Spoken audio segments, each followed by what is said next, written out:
dari Bani Quraidah. Bani Quraidah itu adalah salah satu suku Yahudi besar di Madinah. Itu dahulu masa Nabi ada 3 Yahudi sukunya. Yang pertama Bani Qainuqa, yang kedua Bani Quraidah, yang ketiga Bani Nadir. Nah, 3. Bani Quraidah ini berkhianat ketika perang Khandaq, ketika perang Ahzab, berkhianat. Mestinya mereka kan komitmen dengan piagam Madinah akan saling membela kalau ada musuh menyerang Mekah. Tapi mereka tidak. Nah, ketika Nabi menghentikan telah selesai dalam peperangan Khandaq, kembali ke rumah beliau, melepaskan baju perang beliau, Jibril alaihissalam mengingatkan malaikat belum menembus debu dari baju mereka. Kemana kata Rasulullah? Pergi ke Bani Quraidah. Jadi Allah Subhanahu wa taala memerintahkan agar Nabi sallallahu alaihi wasallam menyelesaikan pengkhianatan Bani Quraidah. Nah, untuk mempercepat sampai di situ, ada fatwa Nabi. Jangan ada yang salat melainkan setelah sampai di Bani Quraidah. Itu jelas-jelas Nabi katakan. Tapi yang terjadi adalah sebagian sahabat salat sebelum sampai, sebagian sahabat salat setelah sampai. Kenapa bisa begitu? Dan Nabi tidak ada menyalahkan satupun. Tidak menyalahkan orang yang salat di jalan atau sebelum ke Bani Quraidah, tidak pula menyalahkan orang yang telah salat di Bani Quraidah. Kenapa? Karena sebagian sahabat memahami ini bukan perkara salatnya. Maknanya apa? Kalau dapat jangan kita disibukkan lagi dengan hal-hal yang memalingkan kita dari tujuan utama. Artinya apa? Kalau jangan sampai di situ, ada yang memahami jangan sampai di situ salat, berarti di tengah jalan. Ada yang mengecekkan sampai di situ baru salat. Dua pemahaman. Nabi tidak menyalahkan antara sahabat. Itu makanya kita harus berlapang-lapang ketika kita bicara tentang fikih, selama berasal dari nas. Kecuali kalau tidak ada dalil, itu lain masalah. Apa contoh lagi? Ketika 2 sahabat dalam bermusafir, habis air, keduanya bertayamum, salat. Tidak lama setelah itu bertemu dengan air. Satu orang dia berwudu lagi, dia ulang salatnya. Yang satu lagi mencukupkan saja, kamulah salat tadi, tapi saja. Keduanya menceritakan itu kepada Nabi sallallahu alaihi wasallam. Apa kata Rasulullah kepada yang mengulang? Laka ajrun marratain. Engkau mendapatkan 2 kali pahala. Kepada yang tidak mengulang, apa kata Nabi? Asabta sunnah. Engkau telah tepat melakukannya seperti sunnah. Jangan salah. Awak nak membaca kanan salah. Kedua tadi tidak. Jadi perkara huwi atau turun untuk sujud itu jelas itu adalah perkara yang terjadi ikhtilaf padanya. Berapa pendapat tentang ini? Yang populer ada 3 pendapat. 3 pendapat tentang bagaimana turun untuk sujud dari berdiri ketika hendak sujud. Pendapat yang pertama, al-wajib 'inda al-huwi ila al-ardi idza kharra sajidan lillah an yuqaddima rukbatayhi. Jadi wajib ketika turun untuk sujud adalah mendahulukan kedua lutut. Itu pendapat pertama. Bagaimana mendahulukan kedua lutut? Jadi ketika akan sujud tidak disunnahkan mengangkat tangan. Kemarin sudah kita jelaskan. Mengangkat tangan itu ada 4 tempat di dalam solat. Berdasarkan riwayat yang bisa dijadikan hujjah. Yang pertama ketika takbiratul ihram, yang kedua ketika akan rukuk, yang ketiga mengangkat kepala dari rukuk, yang keempat nanti adalah ketika bangkit dari tasyahud awal. Tentu bagi solat yang punya 2 tasyahud. Ya, 4. Jadi ketika sujud jangan Allahu Akbar, tidak ada. Tidak ada dalil. Kok kecanduan bangkit tangan namanya. Termasuk juga bangkit dari sujud nanti kalau rakaat kedua apakah diangkat tangan? Tidak diangkat tangan. Tidak ada riwayat yang bisa dijadikan sebagai hujjah, sebagai alasan pada rakaat kedua bangkit dari rakaat pertama, Allahu Akbar, angkat pula tangan. Tidak, cukup lipat saja.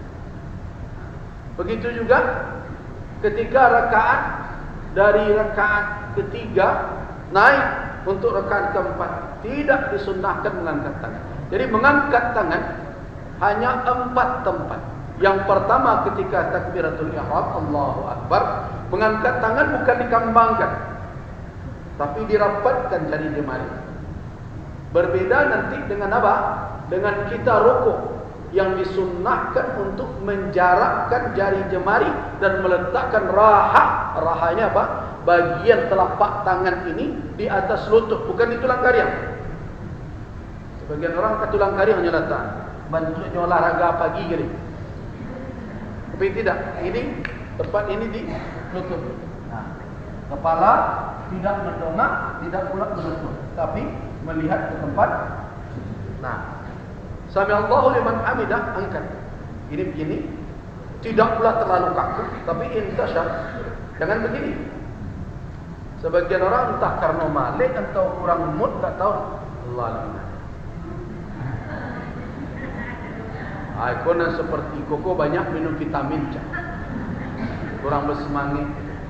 Ini intasyar, diluruskan, tapi tidak jarak dan tidak pula terlalu kaku. Jadi santai, tenang. Nah, kemudian ketika akan sujud, pendapat pertama ini adalah pendapat jumhur ulama. Kalau dikatakan jumhur ulama dari 4 mazhab, siapa yang berpendapat ini? Yang pertama adalah mazhab Hanafiyah, imamnya Abu Hanifah An-Nu'man. Yang kedua adalah mazhab Syafi'i, imamnya Muhammad ibn Idris Asy-Syafi'i, Syafi'iyah. Yang ketiga adalah mazhab Hambali, imamnya adalah Imam Ahmad ibn Hanbal. 3 mazhab ini berpendapat bahwa ketika akan sujud, apa yang akan didahulukan? Lutut dahulu, baru kedua telapak tangan. Di lutut dahulu. Itu al-qaulul awal, pendapat pertama. Karena itulah makanya kalau kita baca kitab-kitab fikih, para ulama mengatakan itulah qaulul jumhur, pendapat jumhur ulama. Nah, pendapat jumhur ulama wa aktsarus sahabah, dan mayoritas sahabat begitu mengamalkan ketika turun untuk sujud. Al-Imam Ibn Munzir, Al-Khattabi, termasuk Ibnu Taimiyah dan muridnya Ibnu Qayyim Al-Jauziyah memilih cara ini, yaitu mendahulukan lutut kemudian baru kedua telapak tangan.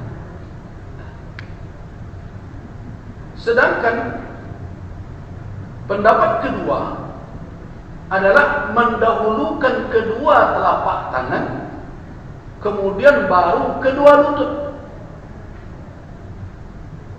Di pendapat yang kedua, bagaimana caranya? Yaitu mendulukan kedua telapak tangan dahulu, yaitu begini, baru lutut. Nah, baru kemudian meletakkan kepala. Ini adalah pendapat satu mazhab dari 4 mazhab, yaitu mazhab Maliki. Mazhab Maliki.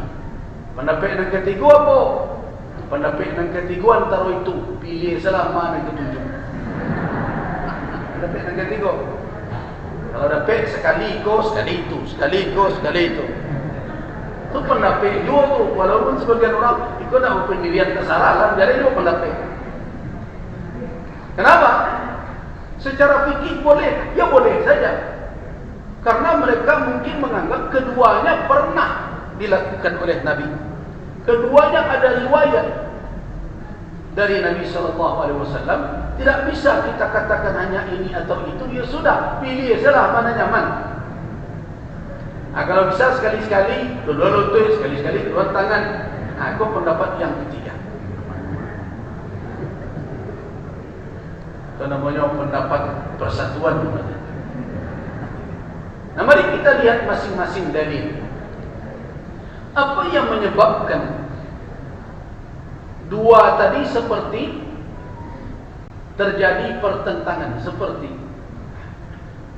hadisnya adalah hadis Wa'il ibn Hujr yang dijadikan sebagai rujukan untuk memahami hadis yang diriwayatkan dari Nabi SAW, yaitu idza sajada ahadukum fala yabruku burukal jamal walakin yadau yadayhi thumma rukbatayhi. Ini hadis dalam riwayat Imam Abu Daud itu yang terus jadi rujukan. Ini yang membuat berbeda. Apabila salat salah seorang kamu, janganlah dia duduk seperti turunnya unta duduk. Itulah yang menjadi asal muasal ikhtilaf ulama. Unta duduk kuat. Larangannya adalah di dalam solat itu banyak larangan menyamai seperti kondisi hewan. Banyak larangan. Sujud seperti binatang buas tidur. Nah, kan ada sebagian orang kalau dia sujud dia letakkan mulai dari siku sampai ke ujung tangan. Nah, ada umpamanya seperti binatang buas, ada seperti anjing tidur. Itu dilarang. Nah, termasuk juga di antaranya adalah orang yang duduk seperti unta turun dan duduk. Nah, cuma perkara mencari unta kok berbeda orang. Perbedaannya muncul dari sana. Kenapa? Karena yang pertama, tangan unta kok tidak di atas, itu masalah. Itu pangkal perbedaan. Tangan unta itu letak je di bumi. Itu persoalannya. Nah, tak mirip dia Wak. Kalau model kanguru lah, mungkin ada yang mirip-mirip. Tangannya tegak. Tapi enggak, unta itu tangannya sudah terletak di bumi. Itu persoalannya. Nah, bagaimana model unta duduk itu? Di sinilah terjadi penafsiran yang berbeda. Sebagian lagi mengatakan kalau ada orang mendahulukan tangannya kemudian lututnya, berarti orang itu mirip dengan duduknya unta. Nah, itu pemahaman dalam mazhab Maliki tadi. Karena itu hindari yang demikian supaya jangan sama. Bagaimana? Kalau didahulukan tangan, mazhab jumhur ulama tadi paham. Kalau didahulukan tangan kemudian baru lutut, ya seperti unta. Karena itu jangan seperti itu.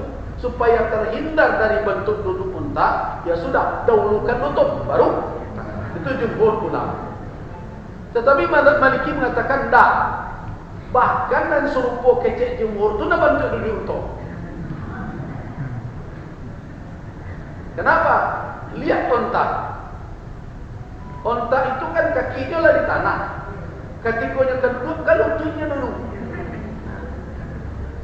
Nah, di sinilah berbeda. Kata sebagian, tidak, tangan unta itu lah ke bawah dulu. Nah, perbedaan inilah yang cenderung menjadi persoalan. Kenapa ada hadis la yabruku ahadukum idza shalla ahadukum la yabruk. Apabila seseorang melakukan salat, jangan sampai dia duduk seperti turun, duduk seperti unta turun. Nah, itulah yang menjadi asal dari ikhtilaf. Nah, karena itu bagaimana menyelesaikan itu? Dalam pandangan para ahli fikih, apabila ada kesamaran atau kekaburan makna dalam perkara ini, sebaiknya dirujuk dahulu kepada penjelasannya adalah bagaimana Nabi SAW menafsirkan atau menjelaskan dengan perbuatan beliau. Nah, di sini ada beberapa hadis yang menjadi rujukan jumhur ulama dari pendapat pertama. Di antaranya adalah hadis dalam Sunan Abu Daud. Di situ ada kalimat walakin yada'u yadayhi thumma rukbatayhi.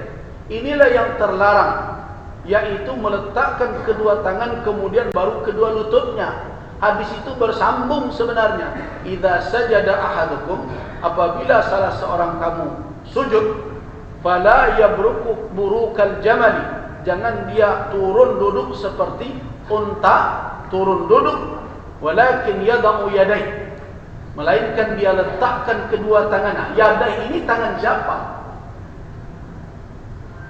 Nah, ada yang katakan yadai ini kembalinya ke tangan orang sholat. Tapi sebagian ulama mengatakan yadai itu kembali ke tangan unta. Nah, kata ahlinya itu dhamirnya. Nah, dengan demikian maka jumhur memahami akrab yang paling dekat adalah memahami unta itu kalau duduk tangannya nyeletakkan dahulu baru lutut. Nah, dengan demikian maka jumhur ulama lebih memperkuat penjelasan dari hadis Wa'il bin Hujr yang ada di dalam riwayat Imam Abu Daud dan juga dalam riwayat Imam An-Nasai dan Imam Ibnu Majah. Ra'aitun Nabi, saya melihat Nabi sallallahu alaihi wasallam idza sajada, dikata Wa'il sahabat Nabi, yaitu apabila beliau sujud, wada'a rukbatai, beliau letakkan kedua lutut beliau qabla yadai, sebelum kedua tangan beliau. Wa idza nahada, apabila bangkit, rafa'a yadai qabla rukbatai, sebelum kedua tangan, sebelum kedua lutut beliau. Jadi kecil Wa'il bin Hujr, tahu hadis Wa'il bin Hujr? Wa'il bin Hujr ini hadisnya populer dalam perkara salat, di mana dia datang bersama beberapa orang pemuda dari kaumnya belajar dengan Nabi. Jadi kata Wa'il, saya melihat Rasulullah sallallahu alaihi wasallam apabila sujud, beliau meletakkan dahulu dua lutut beliau sebelum kedua telapak tangan beliau. Nah, lutut dahulu baru kedua telapak tangan. Ketika akan bangkit, telapak tangan dahulu baru kedua lutut. Jangan beko ketika bangkit lutut dahulu, telapak tangan tinggal. Akhirnya seperti orang menyunggiang ke belakang. Ini yang dilihat oleh Wa'il bin Hujr itu tasrih dengan jelas-jelas dia katakan ra'aitu. Nah, jumhur ulama memahami hadis Wa'il bin Hujr tadi itu adalah tafsir, bisa menyelesaikan tentang pertanyaan ba'aban untuk duduk tu. Kalau ada dari Wa'il bin Hujr mengecekkan lutut dahulu diletakkan sebelum kedua telapak tangan, berarti inilah tafsirnya. Inilah perbuatan Nabi sallallahu alaihi wasallam. Nah, itu dalil pertama oleh jumhur ulama yang mengatakan lutut lebih dahulu dibandingkan kedua telapak tangan. Kemudian alasan yang kedua adalah riwayat yang sahih dari Umar bin Al-Khattab. Jadi tafsir ini diambil dari sahabat. Umar bin Al-Khattab ketika salat, sebagaimana diriwayatkan oleh Ibnu Abi Syaibah, Umar itu kalau salat akan sujud, beliau meletakkan kedua lutut beliau, mendahulukan kedua lutut beliau dari kedua tangan beliau. Jadi dua itu dijadikan sebagai alasan untuk memahami duduk unta itu adalah kalau tidak seperti tadi. Kalau tangan didahuluan, berarti duduk unta. Tapi kalau lain lututnya didahuluan, baru tangan, berarti tidak termasuk cara duduknya unta tersebut, turunnya unta duduk. Itu dalil pendapat yang pertama. Pendapat yang kedua jelas adalah di dalam riwayat Imam Al-Bukhari, tetapi hadis ini mu'allaq. Nah, hadis ini mu'allaq yaitu apa? Yaitu ayat dari Ibnu Umar. Kemudian beliau mengatakan ketika beliau salat, terlihat oleh orang bahwa Ibnu Umar yuqaddim, mendahulukan kedua telapak tangan beliau. Tetapi ini tidak sahih. Kenapa? Karena ini riwayat dari sanadnya ada Abdul Aziz Ad-Darawardi an Abdullah bin Umar, dari Abdullah ibn Umar. Nah, perawi sesudah Ibn Umar itu dhaif. Dia lemah. Nah, sebagaimana disebut oleh Imam Ahmad bin Hanbal. Kemudian dalil kedua yang mengatakan bahwa telapak tangan didahulukan biasanya merujuk kepada hadis Imam Abu Daud, wal yada' yadayhi qabla rukbatayhi. Nah, ada petunjuk jangan duduk seperti onta akan duduk. Dia meletakkan kedua telapak tangannya sebelum kedua lututnya. Hadis ini banyak ulama perkaranya ini takwilannya berbeda-beda. Nah, dan di samping itu hadis itu lebih dekat kepada dhaif. Di antara yang mendhaifkan hadis itu adalah Al-Imam Al-Bukhari, Al-Imam At-Tirmizi dan Al-Imam Ad-Darqutni serta Al-Imam Ibnu Munzir dan jamaah para imam lain. Dengan demikian, maka kalau kita timbang dua dalil tadi, mana yang lebih kuat dari sisi dalilnya? Yang lebih kuat adalah mendahulukan lutut baru kemudian kedua telapak tangan. Nah, sedangkan pendapat yang ketiga tadi, orang yang salat mukhayyar, yaitu mukhayyar diberi pilihan, terserahlah mau mendahulukan lutut atau mendahulukan kedua telapak tangan. Nah, ada yang mengatakan pendapatnya pilih yang lebih mudah di badan. Kalau seandainya lutut sakit, rancak tapak tangan dahulu. Itu ahwan. Itu yang lebih membuat mudah orang solat daripada hilang lo kusuk dia.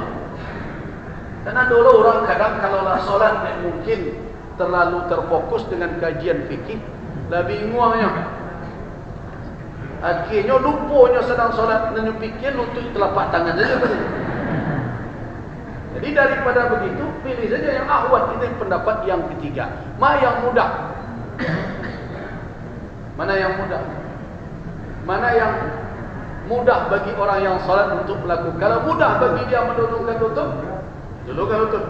Kalau lebih mudah bagi dia, lebih gampang bagi dia untuk mendahulukan telapak tangan, pilih telapak tangan. Apa alasan pendapat yang ketiga? Mereka menganggap adalah ini bukan perbedaan dalam makna bertentangan, tetapi perbedaan dalam makna tanawwu'. Tanawwu' itu apa? Nabi menunjukkan beragam cara. Beragam cara dalam beribadah, tetapi dalam satu bingkai. Seperti kita cerita mengangkat tangan pertama. Riwayat dari Nabi itu ada yang sampai azwa mankibai, setentang dua bahu. Ada yang azwa uzunain, setentang. Nah, jadi apakah itu berarti kalau orang yang mengambil azwa mankibai salah? Tidak. Apakah berarti yang mengambil azwa di sini salah? Tidak.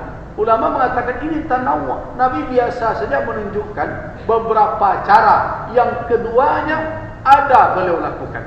Nanti juga akan kita bicarakan sampai dengan duduk istirahat. Kan ada orang sebelum bangkit ke rakaat berikutnya, kalau tidak tasyahud, dia duduk sejenak dulu, duduk istirahat, baru dia bangun. Nanti kita sampai ke sana. Karena itu sebagian ulama seperti Ibnu Qayyim Al-Jauziyah itu bukan perbedaan pertentangan, tetapi Nabi menunjukkan di antara kemungkinan sebabnya adalah Nabi tidak pernah duduk istirahat ketika muda, tapi ketika lah tua maka duduk istirahat batu. Kalau dibawa naik langsung, kalau lah bawa muak bisa paniang kan dia.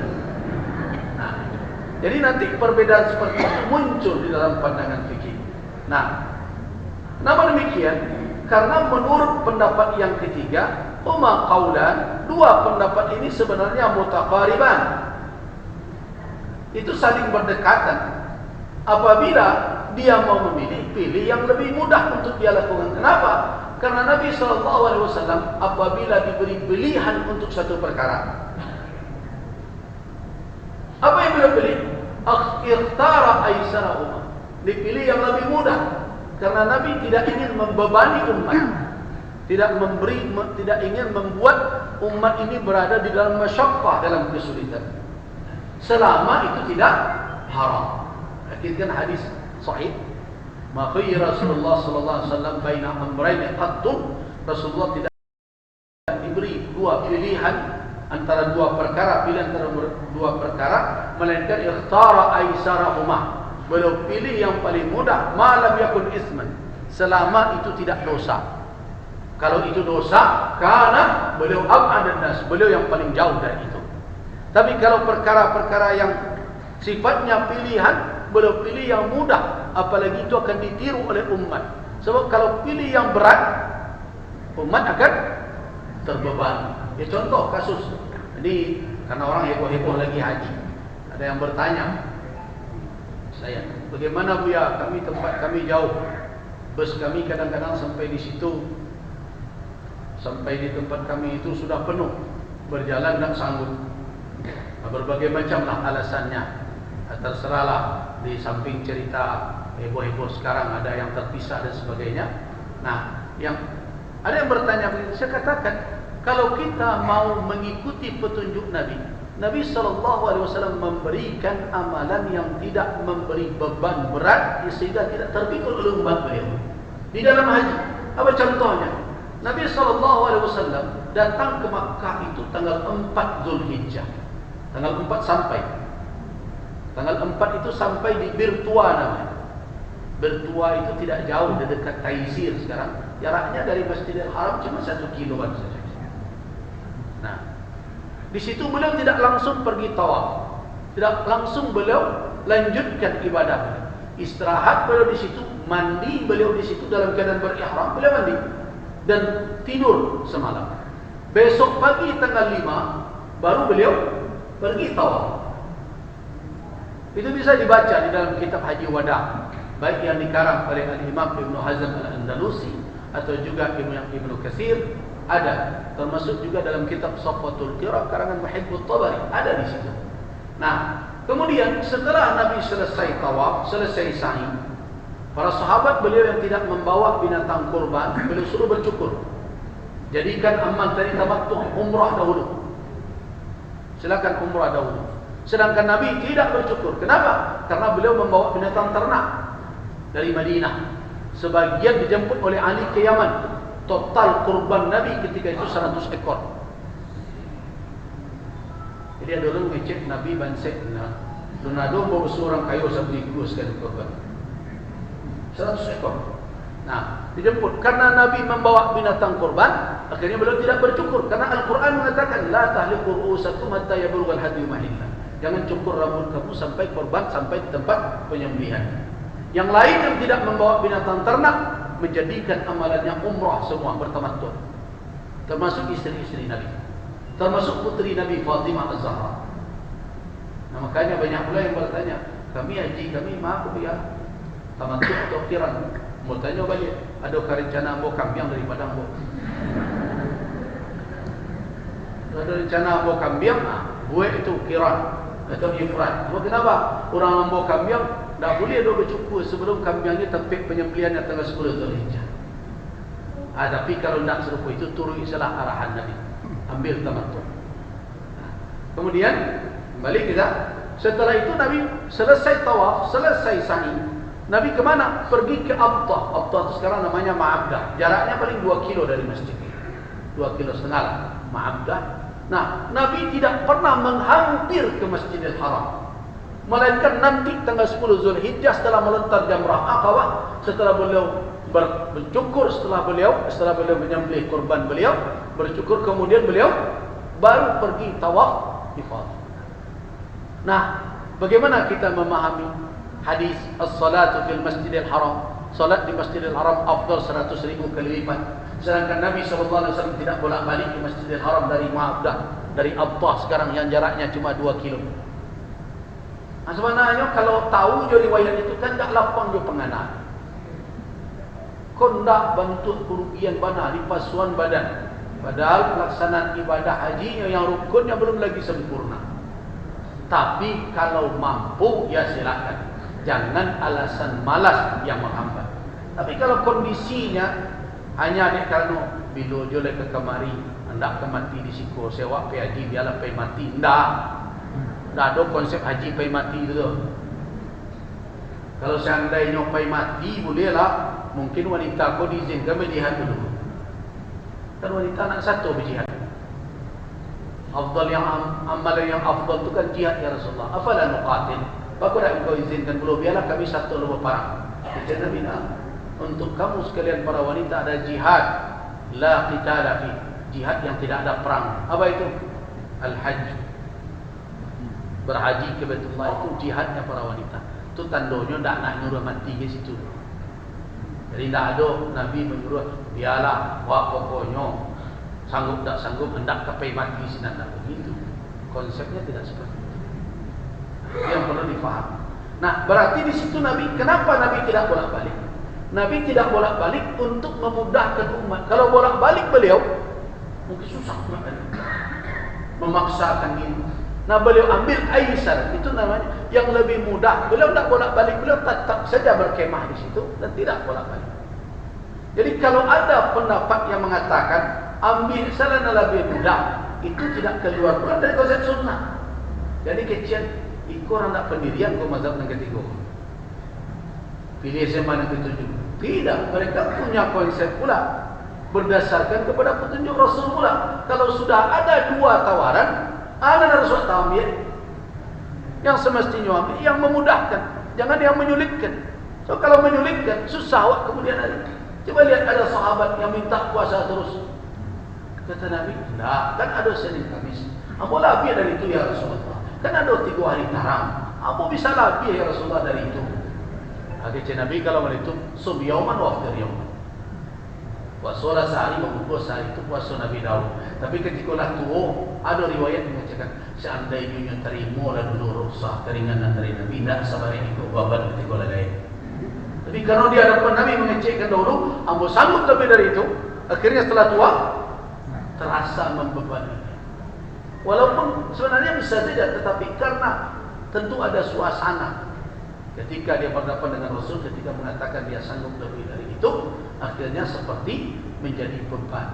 Seandainya beliau dahulu mengambil keringanan yang diberikan oleh Rasul. Jadi itu alasan dari pendapat yang ketiga, dan itu juga diriwayatkan dari Qatadah, dari Imam ahli tafsir Qatadah, dan juga ada satu riwayat dari Imam Malik. Jadi rupanya Imam Malik tidak satu dari beliau. Imam Malik yang masyhur berpendapat mendahulukan telapak tangan, ternyata ada pendapat lain. Imam Malik mengatakan pilih saja antara lutut dan telapak tangan, mana yang ahwan, mana yang lebih mudah, mana yang lebih nyaman orang melakukannya. Nah, dari 3 pendapat tadi, yang kuat adalah pendapat yang pertama, yaitu yang mendahulukan kedua lutut, kemudian baru telapak.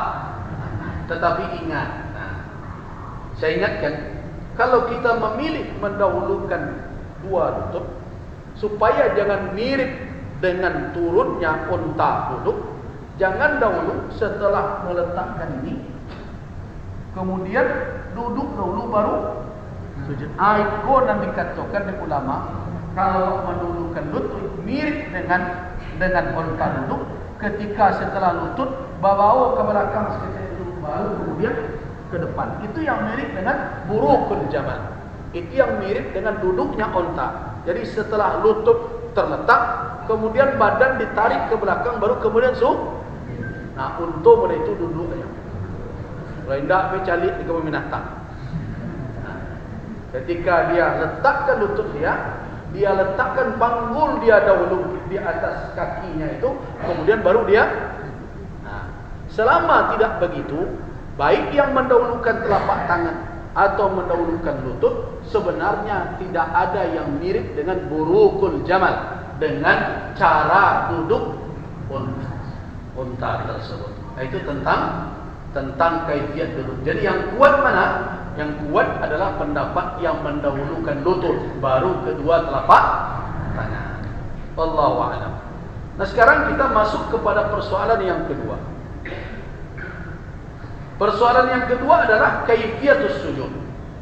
Bagaimana cara sujud setelah kita duduk tadi. Nah, di sini perlu difahami bahwa a'dha'us sujud anggota sujud itu ada sab'ah a'dha. Ada 7 anggota tubuh. Jadi 7 anggota tubuh yang ikut sujud. Ini berdasarkan kepada hadis Nabi sallallahu alaihi wasallam yang diriwayatkan dari Ibnu Abbas radhiyallahu anhuma, ada di dalam riwayat Imam Bukhari dan ada dalam riwayat Imam Muslim. Ini hadis sahih. Apa bunyi hadisnya? Umirna bisujudi, ada dalam lafaz lain umirtu an asjuda. Ada riwayat umirna bisujud, kami diperintahkan atau kita diperintahkan sujud ala sab'ati a'dha, di atas 7 anggota tubuh. Jadi mana itu yang 7 anggota tubuh itu? Yang pertama al-yadain, yaitu kedua telapak tangan. Ini walaupun yadain itu kan makna yadain kan dari siku. Yang dikatakan yadain dari pangkalangan ke ujung jari, ini yadain, yadun. Jadi kalau yadain kedua ini. Tetapi walaupun yang disebut adalah yadun, yaitu tetapi yang dimaksud adalah nih, kedua telapak tangan. Kemudian yang kedua adalah ar-rukbatain. Rukbatain mana? Nih, lutut. Sudah 4 kan? 2 telapak tangan, 2 lutut. Lah berapa anggota tubuh awak? 4. Kemudian 2 lagi al-qadaman. 2 telapak kaki. Telapak kaki yang dimaksud tidak mungkin telapak kaki sadonya. Nah, itu kalau memahami hadis, itu yang dimaksud adalah juz'un, bahagian tertentu dari telapak kaki, yaitu adalah atraf. Ada atraf asabi'il qadam, yaitu ujung dari telapak kaki, jari jemari telapak kaki. Nah, kemudian sudah 6. Dan yang terakhir al-jabha. Jabha itu apa? Kening. Kening. Ini adalah anggota sujud yang 7 berdasarkan kepada hadis Nabi sallallahu alaihi wasallam, umirna bisujud ala sab'ati a'dha. Kami atau kita diperintahkan sujud di atas 7 anggota, al-yadain 2 telapak tangan, wal rukbatain 2 lutut, wal qadamain 2 telapak kaki atau ujung telapak kaki, jari jemarinya, wal jabha. Jabha itu adalah ini. Mana yang jabha? Maaf, saya buka dulu. Jabha itu adalah mulai dari ini, tempat tumbuh rambut normal, ya, berbatas dengan alis atau pelipis ini, tulang ini, sampai ke batas tumbuh rambut yang normal, biasa. Jadi ukuran sulah, bekonyo suliang lo kepala. Nah, normal, ya, sampai batas ini. Ah, inilah dikatakan jabha. Bahasa awaknya apa? Kaniah. Jidat. Itu yang dikatakan dengan jabha. Nah, kita lanjutkan. Nah. Fa in akhalla, apabila ada seseorang sujud kemudian tidak menempatkan salah satu dari anggota tubuh yang 7 itu di tempat sujudnya, maka batal sujudnya. Batal sujudnya berarti batal salat. Contoh, bapak yang pakai kopiah hitam macam terjadi. Kopiah hitam itu berujung. Nah, ada orang yang sujud kopiah ujung kopiahnya orang terletak tak kaniangnya. Hidung tak pula. Nah, yang seperti ini apakah sah sujudnya? Tidak sah. Karena wajahnya tidak terletak di tempat sujud. Yang perlu diingat. Ya. Berbeda nanti kalau ada misalnya orang mengalas atau pakai sorban atau pakai ibu-ibu pakai mukena, nanti ada pembahasan tentang itu. Tetapi yang jelas 7 anggota tadi harus terletak.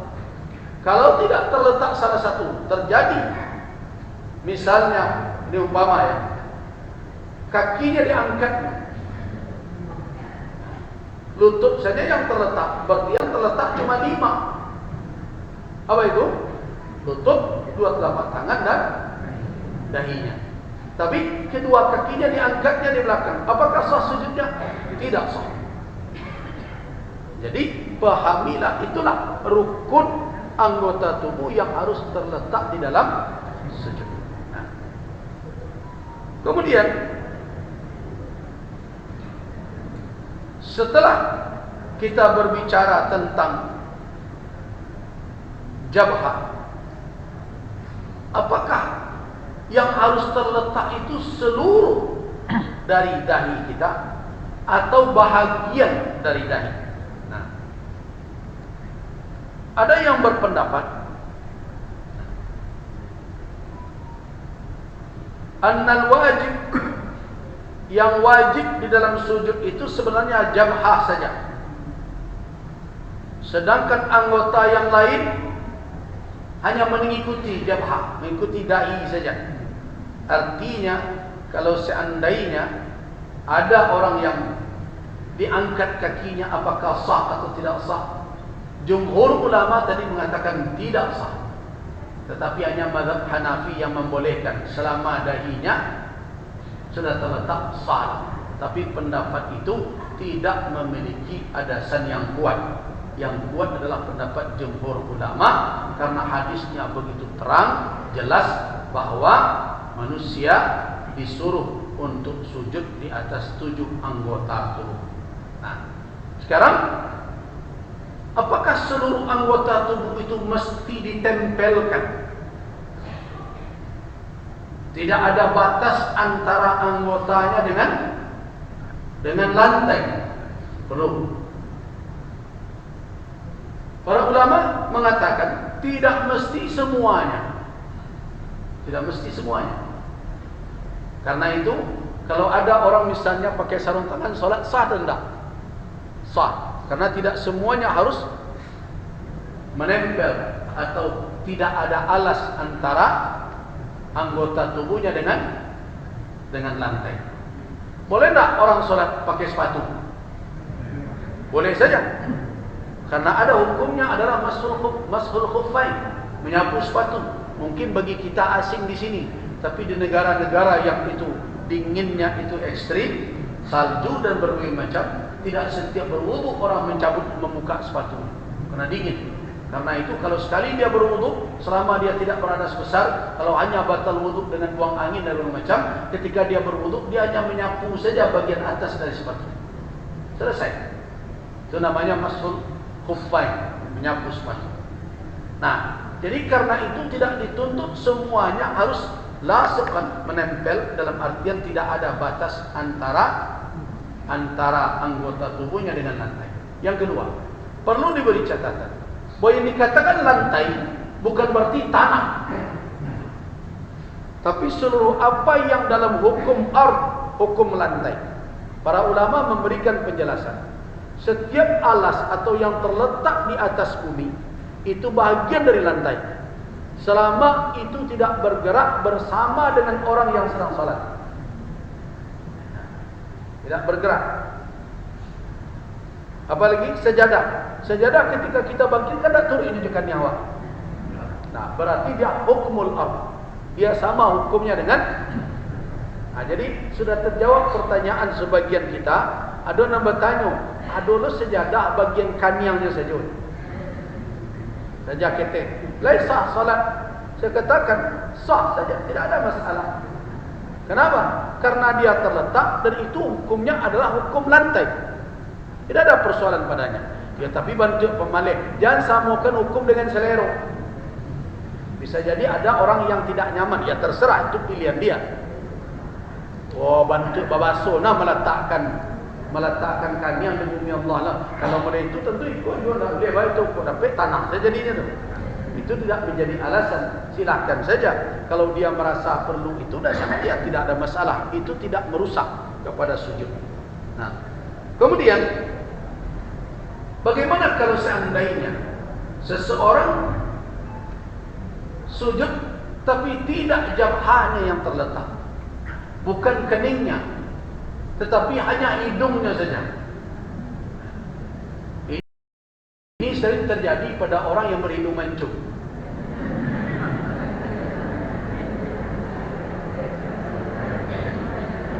Kalau nak mancung ke dalam kan umi itu. Jadi karena itu, apakah itu bisa dianggap sujud ketika kepalanya atau keningnya atau dahinya, jidatnya tidak terletak di lantai? Nah, ada dua pendapat di sini. Yang pertama adalah pendapat yang mewajibkan bahwa dua anggota ini masuk ke dalam anggota sujud. Karena ada hadis yang memakai kata wajah. Wajah yang dimaksud yaitu jidat dengan hidung. Keduanya terletak. Pendapat yang kedua adalah yaitu yang hanya mencukupkan kepada jabhah saja, kening saja sudah cukup. Nah, masing-masing punya dalil. Dalil yang pertama ada di dalam riwayat Imam Al-Bukhari dari Ibnu Abbas. Nabi SAW ketika mengatakan 7 anggota tubuh dan menyebut jabhah, beliau juga berisyarat ke hidung beliau. Jadi berarti ketikokan yang terletak, hidung pun terletak juga. Nah, ini pendapat pertama. Sedangkan pendapat yang kedua, yang perlu terletak ke atas lantai itu apa? Hanya kening. Nah, karena itu wanita, apalagi yang bercadar, kalau dia tidak solat di hadapan laki-laki yang lain, yang banyak, artinya kalau tidak terlalu hajat dia menutup memakai cadarnya, afdal dia membuka cadarnya solat daripada pakai cadar. Kecuali kalau mungkin dia solat di hadapan laki-laki ajanib yang dia tidak mau terlihat wajahnya, ya silakan pilihan. Tetapi keningnya, jidatnya ini minimal itu terletak di atas lantai. Tidak ditutup semuanya. Nah, kan ada jenis cadarnya, ada burqa namanya, berbagai macam modelnya. Ada yang menutup semuanya, dari mulai atas sampai ke bawah. Nah, yang seperti ini kalau kita lihat para wanita yang mengerti dengan fikih salat, biasanya dia lepaskan ke belakang dan dia solat dengan jidatnya terletak. Walaupun terkadang dia mesti juga pakai cadar karena solat terbuka di hadapan orang. Tapi kalau hanya wanita saja, mana yang afdal atau tidak ada orang mungkin melihat, mana yang afdal dia solat bercadar tidak bercadar? Solat tidak bercadar afdal. Nah, sama dengan kasus ketika dahulu pernah kita sibuk-sibuk disuruh memakai masker ketika Covid. Apakah boleh? Ketika hajat boleh. Tapi kalau tidak ada hajat, maka makruh hukumnya menutup wajah, memakai masker tersebut. Nah, kemarin itu alasannya adalah khawatir terjadinya pandemi. Nah, itu yang dinyatakan. Nah, karena itu ada pendapat sebenarnya yang mengatakan bahwa cukup jabhah saja. Mana yang kuat dari hal ini? Kalau kita lihat hadis dari Imam Al-Bukhari jelas-jelas menyebut jabhah. Jabhah ini tentu tidak masuk hidung. Tapi ketika Nabi berisyarat ke hidung, apakah itu menunjukkan bahwa hidung juga wajib? Saya lebih cenderung berpendapat hidung tidak wajib. Tapi sempurnanya kalau bisa terletak kening dan hidung itu afdal. Tetapi dengan terletaknya kening saja itu sudah terpenuhi anggota sujud yang dituntut di dalam syariat. Nah, itulah dua persoalan yang muncul dalam perkara sujud. Di samping nanti tentu adalah bagaimana kaifiat meletakkan telapak tangan ketika sujud. Nah, ada beberapa masalah yang muncul ketika meletakkan telapak tangan. Apakah ketika sujud seseorang itu mujafah? Apakah dia mujafah merenggangkan anggota tubuhnya dengan yang lain atau tidak? Apa maksud merenggangkan? Ada beberapa, minimal ada 2 bahagian yang dikaji, renggang atau rapat. Yang pertama adalah antara rusuk dengan lengan. Tetapi ingat ya, Walaupun nanti ada pendapat yang merenggangkan, tidak seperti sebagian awak bantu algojo ke parang. Tidak gitu. Ingat, kita kalau solat berjamaah itu falayyinu, lembutkan sisi kiri kanan kita. Jadi jangan orang sakit di awak. Kau tidak. Bantu tak boleh orang tagak sampai. Itu tidak layyin namanya. Nabi mengatakan kalau kamu berjamaah layyin, lembutkan, artinya orang nak tersakit. Jadi Josi biasa. Nah, jadi bukan begini. Jadi kalau toh mujafah, kalau toh direnggangkan, bukan berarti merenggang itu seperti orang yang tidak suka dengan orang berada di sekitar. Jadi ada dua. Yang pertama antara lengan dengan sisi badan. Yang kedua antara perut dengan fakhizain, dengan paha. Tapi ada sebagian orang yang sering saya ingatkan adalah inyo ipuna mencari tapi kau panjang dan terpakai. Jadi inyo kaja kamu ku. Apakah seperti itu yang dimaksud dengan mujafah? Tidak. Tidak seperti itu. Ingat, solat itu harus tetap dalam keadaan mu'tadil. Apa makna mu'tadil? Yaitu sedang, di mana badan seseorang itu tidak dipaksakan berbuat dari batas apa yang mungkin dia lakukan di dalam kondisi yang sederhana dan sedang itu. Nah, mari kita lihat dalam perkara merenggangkan anggota tubuh ada dua pendapat ulama pula. Yang pertama adalah yaitu merenggangkan antara dua tadi, artinya tidak melekatkannya dan tidak pula merapatkan perut dengan paha. Berdasarkan kepada hadis yang diriwayatkan oleh Abdullah bin Bujainah, ini hadis ada dalam riwayat Imam Bukhari dan Muslim, anna Nabiyya sallallahu alaihi wasallam, Nabi sallallahu alaihi wasallam idza shalla, apabila beliau salat, farraja baina yadayhi hatta yabdu bayadha ibtayhi. Nah, Rasulullah menjarakkan, jadi menjarakkan kedua tangan sehingga tampaklah putihnya ketiak beliau. Dan sebagian orang memahaminya begini. Tidak. Kalau sudah begini berarti sudah tampak. Jadi karena itu hadis sahih itu mengatakan yaitu ketika sujud merenggangkan kedua tangan beliau sehingga terlihat dua putihnya dua ketiak beliau. Tampak. Jadi bukan begini. Nah, sebagian orang ada yang membawanya ke dadanya sehingga solat begini. Ya, kalau mau acau ngecek bantu unyil solat. Unyil ke pendek tangan. Seperti itu. Nah, kemudian pendapat yang kedua yaitu yadhummu, yaitu menyatukan antara anggota tubuh dengan anggota yang lainnya. Apakah merenggangkan itu wajib atau tidak? Jawabannya tidak sampai ke tingkat wajib, tetapi hukumnya sunnah. Jadi kalau kita bicara sunnahnya adalah merenggangkan antara perut dengan paha, merenggangkan antara tangan dengan dua sisi tubuh kita sehingga terlihat, kalau dari belakang terlihat dua ketiak kita, kalau tentu bukan berarti wanita di sini. Nah, apakah untuk wanita ada riwayat yang khusus mengatakan bahwa wanita itu tadummu, merapatkan anggota tubuh dengan yang lain? Ada riwayat dari Ali bin Abi Thalib dan lain-lain, tetapi riwayat itu tidak dalam kategori kuat dan sahih. Nah, karena itu kaifiat salat wanita dengan laki-laki sama, kecuali kalau ada dalil yang sahih yang mengecualikan. Kalau tidak berarti sama.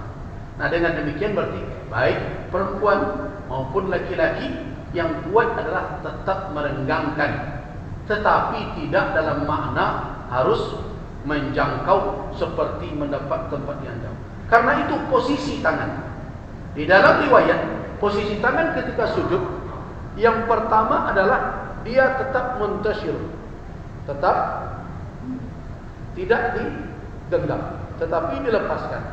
Kemudian dia adalah tetap dalam keadaan rapat, tidak direnggangkan.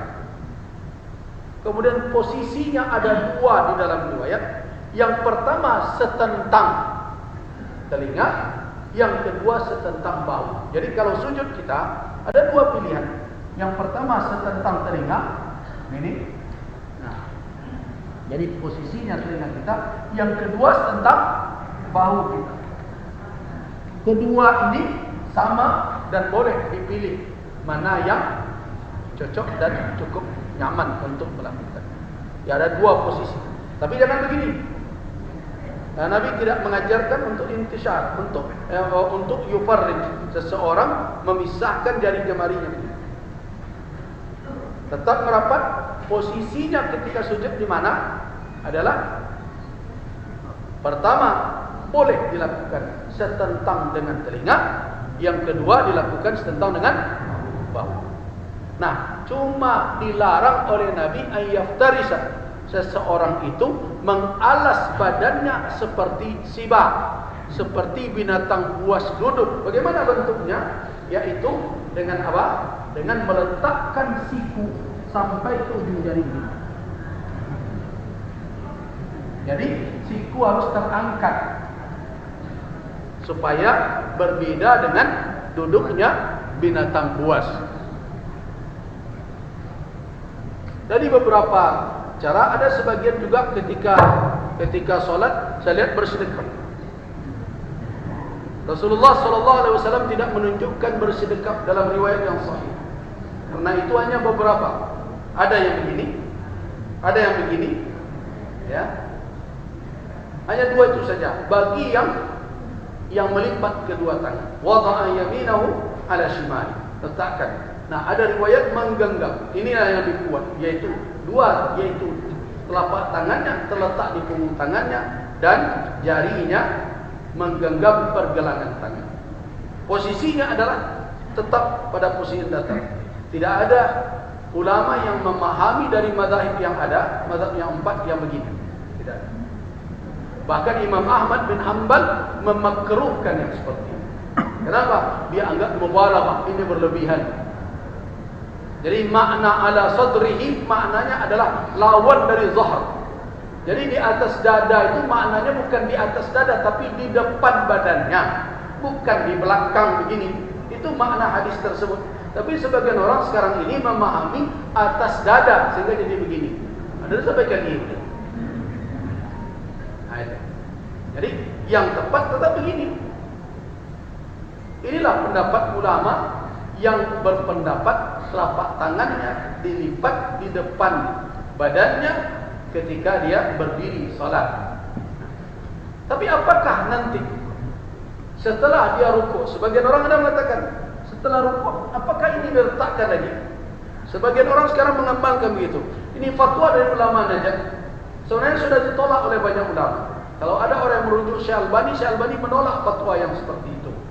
Kenapa? Karena tidak ada ditunjukkan oleh ulama, banyak ulama dari mazhab fikih yang ada dalam memahami petunjuk salat Nabi, tidak ada lagi melipat tangan setelah bangkitnya i'tidal.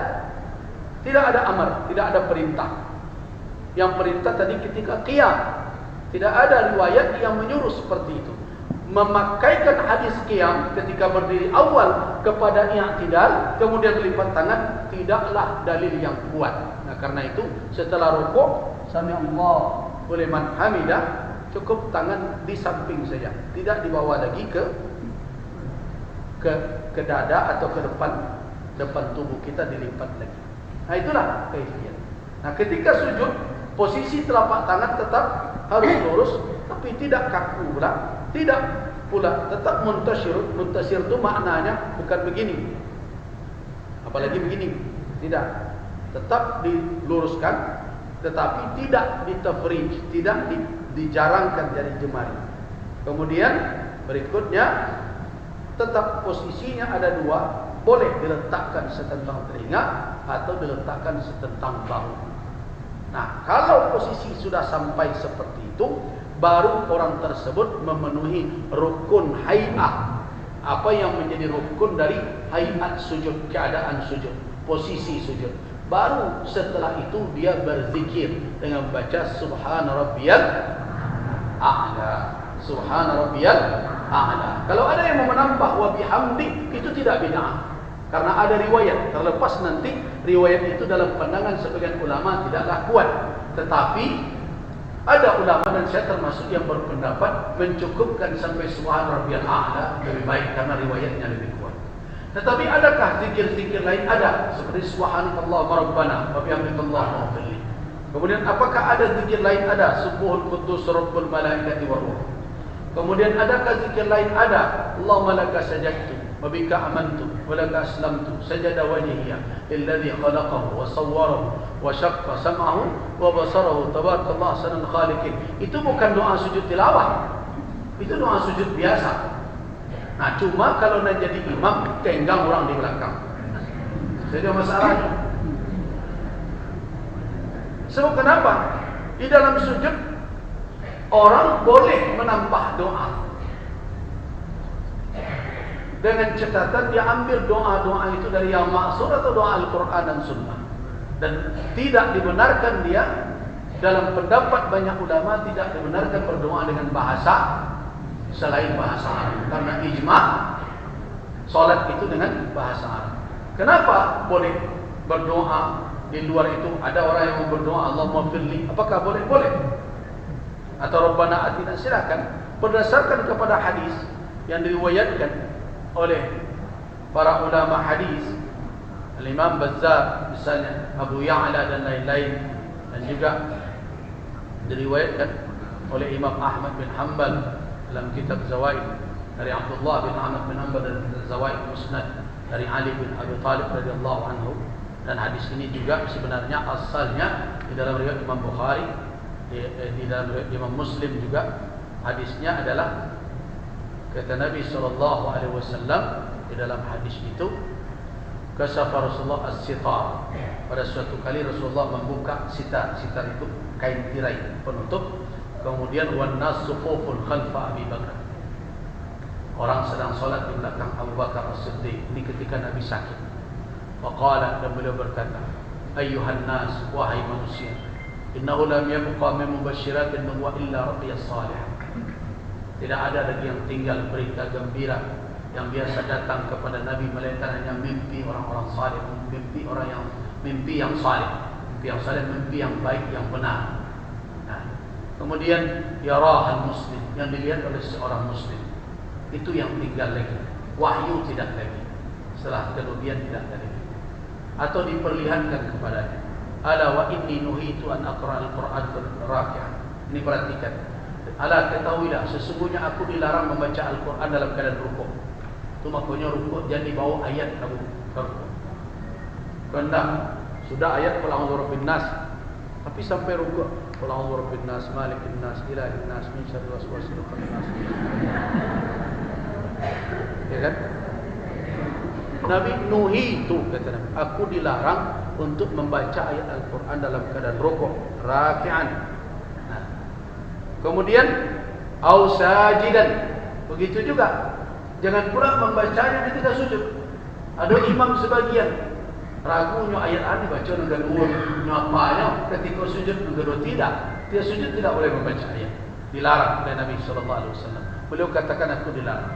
Fa ammar rukuk, terus apa yang akan dibaca ketika rukuk? Kata Nabi, ammar rukuk fa azimu fihi Rabb azza wa jalla. Ketika rukuk agungkanlah Allah azza wa jalla. Makanya subhana rabbiyal azim, subhana rabbiyal azim, subhana rabbiyal azim, subhana al-jabarut wal malakut wal kibriya wal azamah, subuhul quddus rabbul malaikati. Silakan. Kemudian berikutnya wa ammas sujud, adapun sujud kata Nabi fajtahidu bid du'a, yaitu bersungguh-sungguhlah dalam berdoa. Karena itu Nabi SAW menunjukkan bermacam doa sujud, zikir sujud. Faqaminu an yustajab lak. Itu sangat patut, lebih patut untuk diijabah. Kenapa? Keadaan yang paling dekat antara kita dengan hamba, kita dengan Allah, antara hamba dengan Allah, bahwa sajid dia dalam keadaan sujud. Nah, makanya perbanyak zikir, perbanyak doa, dan orang boleh berdoa, dia pilih doa. Jadi kalau ada orang yang bertanya, kenapa di antara ulama ada yang memfatwakan Untuk apa memimpin doa lagi setelah salat berjamaah? Kan ada. Apa alasan? Sebagian orang pemalih berdoa itu tidak begitu jawabannya. Kenapa? Karena di antara ulama ada yang memahami bahwa tempat berdoa yang afdal itu ketika dalam salat. Di mana tempat-tempatnya itu? Di antaranya ketika sujud dan di antaranya setelah tasyahud sebelum salam. Cuma waktu lamuna imam sesudah tasyahud itu itulah menggigi itu jari awak. Itulah mompet belakang. Boleh ni macam ni. Buat tahiyat awak dah selesai. Tasyahud awak dah habis. Alego begitu. Nah, padahal itu adalah tempat. Makanya Nabi mengatakan falyakhtar, pilihlah sebelum salam itu doa yang kita kehendaki. Nah, ada ulama yang mencukupkan di sana. Kenapa? Karena setelah selesai salat, memang tidak ada riwayat Nabi memimpin doa. Seperti yang tidak ada riwayat yang bisa dijadikan hujjah Nabi. Kalau ada yang mengatakan beberapa dari sahabat, tapi itu tidaklah riwayat yang mengharuskan atau yang kuat untuk dijadikan sebagai rutinitas. Ada Nabi kadang doa dari muka itu tidak terdengar di belakang itu. Setiap mangok imam amin, amin, amin. Kadang imam amin, amin, amin. Itu sering terjadi. Kenapa ada ulama mengatakan itu diserahkan saja kepada masing-masing? Kenapa? Karena doa tugas imam. Setelah selesai salam, Assalamualaikum warahmatullahi wabarakatuh. Assalamualaikum. Dah selesai itu tugas imam. Imam tidak ada lagi beban lain. Karena itulah makanya kalau kita baca pendapat Imam Syafi'i dalam kitab Al-Um, beliau termasuk yang tidak menyenangi imam kau terlalu lama dulu. Karena itu yang disunnahkan, yang rutin dilakukan Nabi setelah selesai salat berjamaah itu apa? Zikir. Astaghfirullah, astaghfirullah, astaghfirullah. Allahumma antas salam wa minkas salam. Tabarakta ya dzal jalali wal ikram. La ilaha illallah wahdahu la syarika lahu, lahul mulku wa lahul hamdu wa ala kulli syai'in qadir. La ilaha illallah wahdahu, dan seterusnya. Nah, kemudian baru subhanallah 33 kali. Alhamdulillah 33, Allahu Akbar 33 kali. Kemudian berikutnya la ilaha illallah, cukup 100 dengan itu. Dan itu kalau maghrib dan isya tambah 10 kali la ilaha illallah wahdahu la syarika lahu, lahul mulku wa lahul hamdu yuhyi wa yumiit wa ala kulli syai'in qadir. Kemudian berikutnya baca ayat kursi, kemudian baca Al-Ikhlas, Al-Falaq, An-Nas. Kalau maghrib dan isya buat 3 kali. Silakan siapa yang mau berdoa, yang mau berdiri silakan berdiri. Tidak ada lagi keterikatan dalam hal itu. Nah, inilah yang disuruh oleh Al-Quran. Idza qudiyatish shalah, kalau salat telah selesai, fantashiru fil ardh, bertebaranlah di muka bumi. Nah, itu konsepnya.